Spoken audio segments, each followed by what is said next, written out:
जी, दुखद घटना का तो अब आप खुद ही कह रहे हैं कि शब्द नहीं है। तो ऐसी घटना जिसके लिए शब्द ना हो वो कितनी पीड़ादायक होगी। हमारे लिए इतनी पीड़ादायक है कि हमारे गाँव की बेटी है। इनका प्रतिष्ठान मदन जी का फरीदाबाद में है और मेरा प्रतिष्ठान रोहतक में है। हमारे गाँव का तकरीबन सबका व्यवसाय मिठाई से जुड़ा हुआ है। तो फरीदाबाद में और रोहतक में कोई ज़्यादा दूरी नहीं है, मिलते करते रहते हैं, फ़ोन पे बात होती रहती है। शादी ब्याह का जब निमंत्रण हमें मिला कि 18 जनवरी को शादी है, तो भाई साहब ने हमें 15 दिन पहले बोल दिया कि भाई देख मिठाई का काम तो है, चलता रहेगा लेकिन बेटी की शादी आना ज़रूर है। और हम आए, खुशी से सारा काम किया, बिटिया को विदाई दी। और अभी जब परसों मंगलवार को गुरु पूर्णिमा थी, हमारे गांव की हमारे गुरु महाराज जी का मंदिर है जहां पर हमारी गांव की तरफ से वहां पर सेवा का योगदान दिया गया था। तो मदन जी वहीं मिले मेरे को सुबह मंगलवार को, और उन्होंने मुझे बोला भी कि शाम को मैं कल सुबह की फ़्लाइट है खुशबू की और अहमदाबाद जा रहा हूँ, तू भी चलता हो तो चल। तो मैं कहा गुरु जी भैया मैं तो बड़ी दूर से ड्राइविंग करके आया हूँ रोहतक से, तो आप हो आओ। ये बात हुई है मेरी, और इसके बाद फिर मदन जी से मेरी बात नहीं हुई। लेकिन पता लगा कल सुबह कि ऐसे ऐसे हुआ है, तो यकीन नहीं हुआ कि खुशबू वही खुशबू है जिसको हमने विदाई दी है। और हमें क्या पता था कि कल उसकी आखिरी विदाई उसके घर से होगी।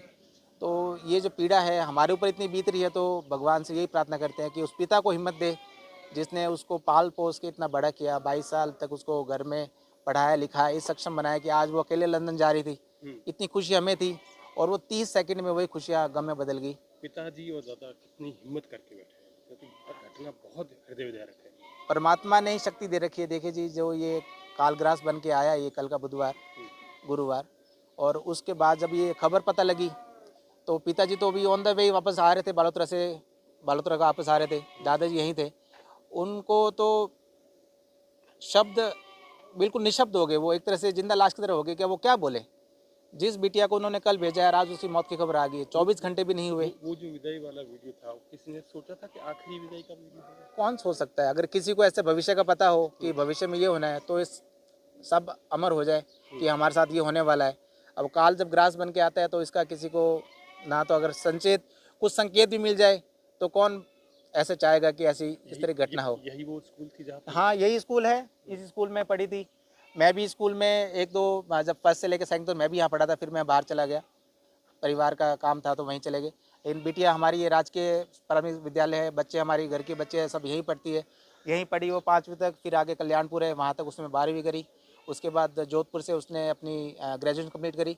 और वो उसके जो सपने थे, जो वो चाह रही थी कि मैं लंदन जाऊँगी, जो हमें इतनी खुशी थी कि हमारी बेटी लंदन जा रही है, वो वहाँ जाके उसने सपने जो संजो रखे थे वो सब वहीं के वहीं रह गए। पढ़ाई में बहुत ज़्यादा होशियार थी, अव्वल 85 प्लस हमेशा। बिल्कुल अव्वल थी, हमारे गांव की सारी लड़कियां अव्वल है पढ़ाई के अंदर में, सब होशियार है। अभी खुशबू की छोटी वाली बेटी है जिसके 12th में 94% आए हैं, तो पढ़ाई के मामले में तो वो अव्वल थी। और इतनी सांसारिक संस्कृति उसके अंदर कूट कूट के भर रखी थी हमारे ग्रामीण क्षेत्र की, कि उस के सपने जो वहाँ जाके वो जो उड़ान भरने वाली थी ना, परमात्मा की इच्छा के आगे कोई कुछ नहीं कर सकता। उसने जो चाहा उसकी ज़िंदगी जितनी लिखी हुई थी, बस वही पल भर का साथ हमारा 30 सेकंड में सब कुछ ख़त्म हो गया।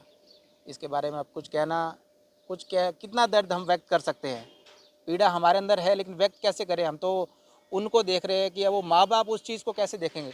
वो पिता जिसने उनको विदाई करी है, वो सामने उनके आगे जब वो तस्वीर आएगी, वो शादी के जो पल आएंगे, वो सोचेंगे कल को घर में बड़ी दूसरी बिटिया की शादी होगी तो उनकी पीड़ा क्या होगी, वो सिर्फ परमात्मा जानता है या वो पिता जानता है। हम तो इसमें संवेदना व्यक्त कर सकते हैं और परमात्मा से यही करते हैं, प्रार्थना करते हैं कि गुड़िया को अपने चरणों में उच्च स्थान दे।